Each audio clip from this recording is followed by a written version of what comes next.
Hey, what's up, y'all? So there are kind of heat waves coming into a lot of places in the US, and you might be seeing spots like these. And if so, this video is going to show you what you can spray in those specifically during hot and dry periods to help them make it through.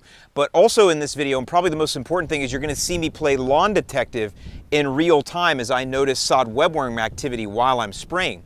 I say it's worth watching because this is exactly what I mean when I tell you that you need to document what you do, watch for results, and learn your land. So make sure you pay attention to the end of the video as well, where I'll give you some final tips. The last thing before we get into it is everything that you see in this video and a whole lot more is on sale for Memorial Day weekend. 10% off all the Yard Mastery ferts, and again, all the liquids that you see in this video are on sale in some sort of way. I'll leave you links in the description below. With that, let's get right into it.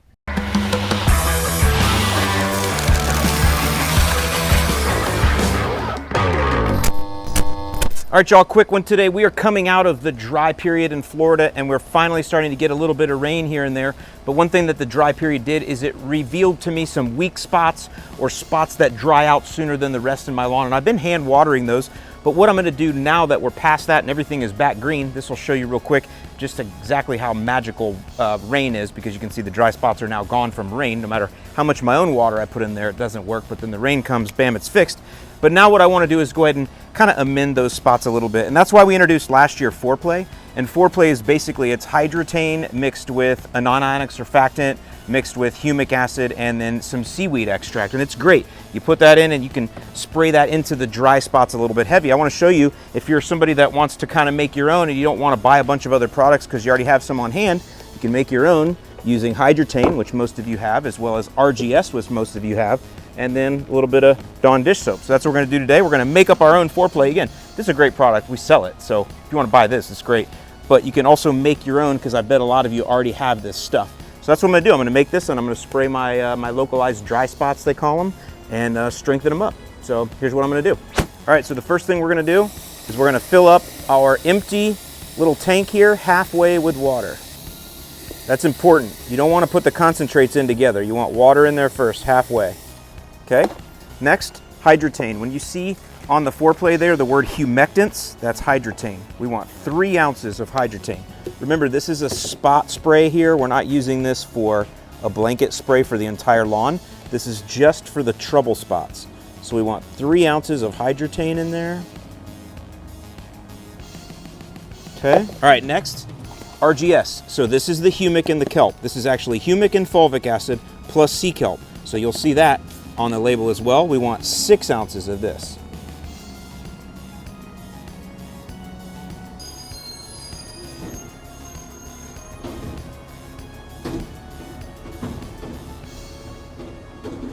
Got the sounds of the city in the background, huh? So next, Dawn dish soap. When you see non-ionic surfactant, that's what this is. You could also use baby shampoo. I just happen to have Dawn dish soap. We want 1 ounce of this. Little over, no problem. We're like 1.25 ounces. Look at that. This is a beautiful mixture. For those of you that like to mix and spray like me, you can do this pretty much anytime. I know you're out there. All right, we're gonna top her off with water again. A little splash of soda. Shaken, not stirred. Now we're ready to spray and pray. And again, this is going in the spots that had the most trouble, the spots that dried out on me during the dry spell. These are gonna get painted black.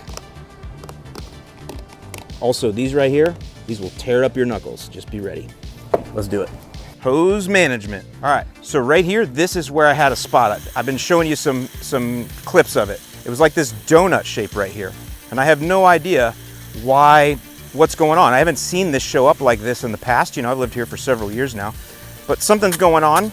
So here we go. And I can kind of see in the lawn exactly where this stuff is sprayed. So I'm just keeping it right there. And you can see I'm not being light with it. You know, I'm getting it in there real good. Now I'm going to go to the water only setting, and I'm going to water it in immediately. That's the nice thing about these hose-in sprayers that people don't know. There's a water only setting on the top.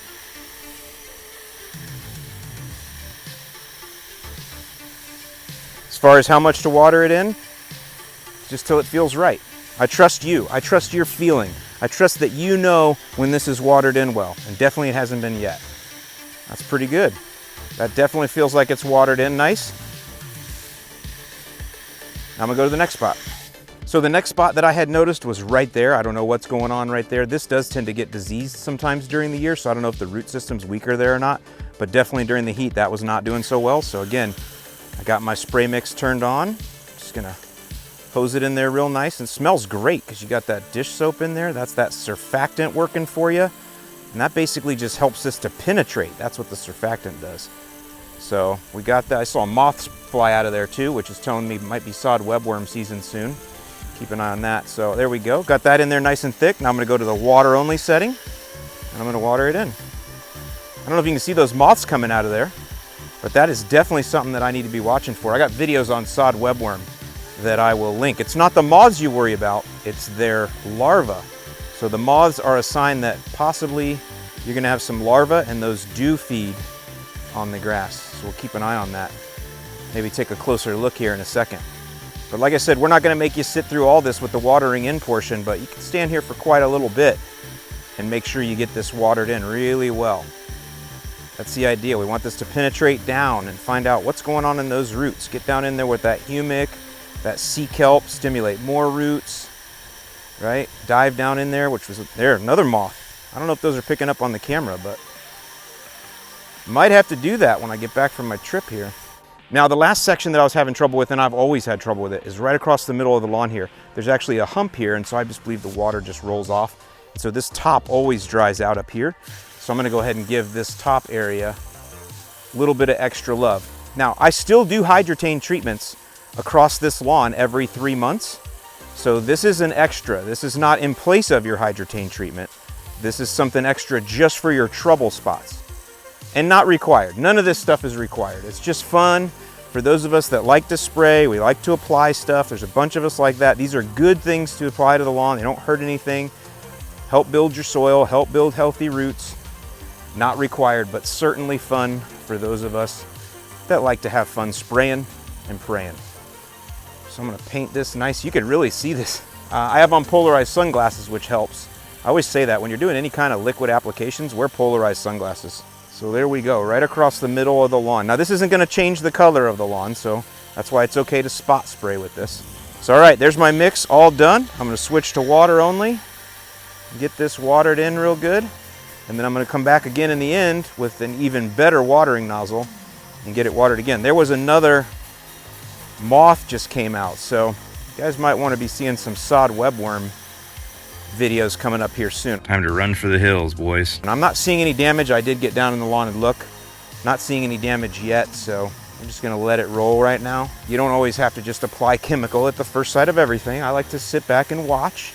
Maybe it won't be a bad infestation. Maybe the lawn will be able to grow through it. Plus, the product I'll use for the sod webworm can be used to get rid of nuisance insects too, like ants, fleas, spiders, and ticks. And currently I don't have a problem with those, so I would rather wait and get that application down a little bit closer to the middle of the summer when I'll be able to get more out of it, right? When it's not just for sod webworms, but when it also does other things. The other thing is I did put down a grub treatment here, the chloranthriopole, and I think that will suppress sod webworm. I just remembered that actually. So that's another reason I'm not gonna throw chemical down, is because I remember already putting chloranthriopole down, or Scott's Grub X, which should also stop sod webworm. So actually, there you go. I'm just reasoning it out here in real time with you. I'm actually not gonna apply. I'm gonna sit here and watch, and we're gonna see if that Scott's Grub X keeps the damage down. Because just as the moths don't cause any damage. This is turning into a sod webworm video. The moths don't cause damage, it's their larvae, right? So I'm seeing the moths, it means I'm gonna have larvae, but I shouldn't see damage because I put my Scott's Grub X down already. And it's labeled to stop them, so there you go. That's kind of how you reason out lawn treatments in real time while you're watering in your homemade foreplay. Sounds like an exciting Friday night. Thanks for watching. I'll see you on the lawn.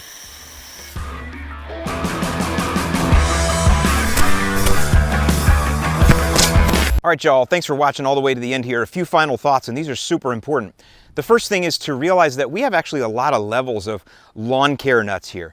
There's a lot of you that are super experienced, and some of you that are novice. Some of you that have been treating the same piece of land for several years, and some of you, this is your first season going through it. And one thing that is super important is, especially if you're new and you're noticing dry spots, especially maybe along edges of sidewalks and driveway, before you go spraying anything, what you really should do is dig, because a lot of times there's construction debris or rocks under there or aggregate that's pushed over from the driveway, and that could be causing the dry spots. And this application that we recommend here will help, but also digging the rocks out will probably be the best thing. So really, again, learn your land, watch it, see what's going on, and really when you see a brown spot, the first thing you should always do is dig. So for me, I've lived here for a long time and I know there's no rocks underneath there, so that's why I didn't dig. I elected to go ahead and spray. But you can see this has been 12 days ago that I shot that video that you just watched, and it's nice and dry, super cloud proof out today, and the dry spot has not come back. Of course, we're having a lot of rain, and rain is really the most magical thing out of all of this, but if you do have those persistent dry spots, I promise you that treatment I recommended, it will definitely help. Now, the other thing to think about is those sod webworm. How did that look? Well, I've been monitoring, I've been watching for damage, and I got nothing. Typically, after I see moths, 10 days later, I would start to see damage, because that's kind of how those life cycles work. But this year, nothing. So that's pretty cool. I'll link you to the video where I did the Scott's Grobex and went over the label and kind of showed how, hey, look, we also get suppression for sod webworm. And I can tell you, I can report so far, the results seem to be true, that the Scott's Grobex, that chloranthiopol, is stopping sod webworm damage. So that's pretty cool. I'll continue to update you on that as time goes on, but it's nice to know. So with that, I hope you guys have a great rest of your weekend. I hope you learned a little something here, and I'll see you in the lawn.